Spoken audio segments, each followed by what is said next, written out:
Hey Kenny, we made it. Alright, here we are, all the way at the top, House of Dreams. A couple of miles, quite steep, 750 feet, something like that.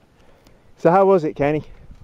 It was good. It was obviously it's the first time I've done this since being in a chair, getting on a hand cycle and climbing up these trails, all the rough shell and the stones and rocks, and it was good. And it's hard work at points, but without the power pod you wouldn't do it, because we tried at one point without the power pod and there's just no traction, cannot move at all, and then you put the power pod on and you slowly climb the hill, and it's very exhilarating. It's not the power coming out of the pod, is it? It's the balance, having it at the back.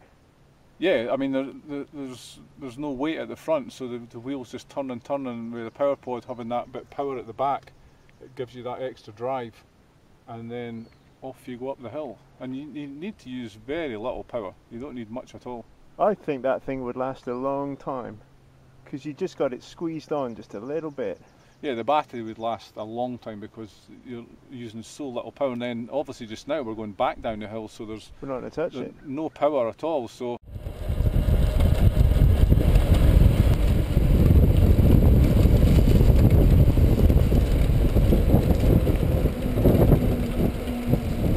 it's great. Hello!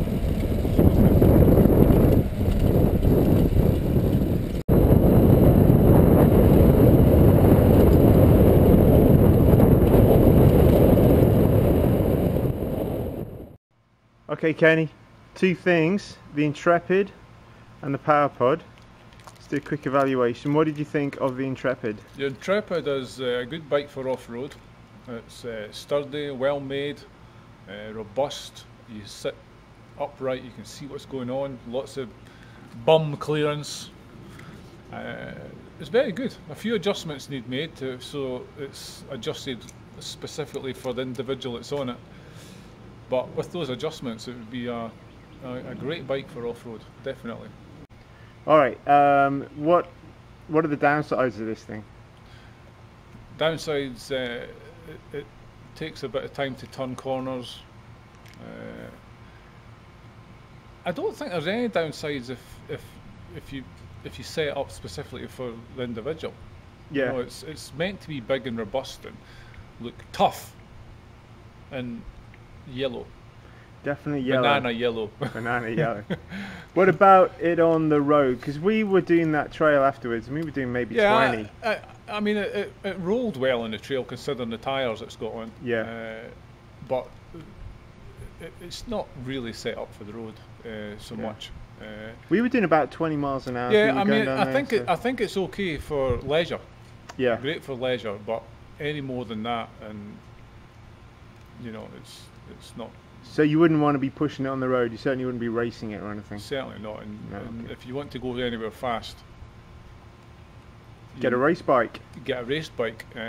But with the power pod, That's you the can second go point. Fast. What did you think of the power pod off-road? Power pod off road's incredible. It's the terrain we were on today. You would never get up it to start with, because I tried without the power pod and there was no traction. I was turning and turning, the wheel was spinning in the gravel.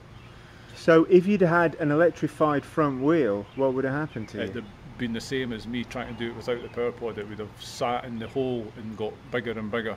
Because you were sitting there spinning the But front. I had the power to go up that hill, but because of all the gravel, I could not get the power down the front wheel to make it drive. And then once we plugged the power pod back in, tiny bit power, and off we went up the hill. It's just the balance of power, isn't it? Balance of power, but just the tiniest piece of power, you need so little Yeah. to get you up these hills, which is a great thing about the power pod. You still have an incredible workout, and when you do need the power and you do want to go that wee bit faster, you have the power to do it.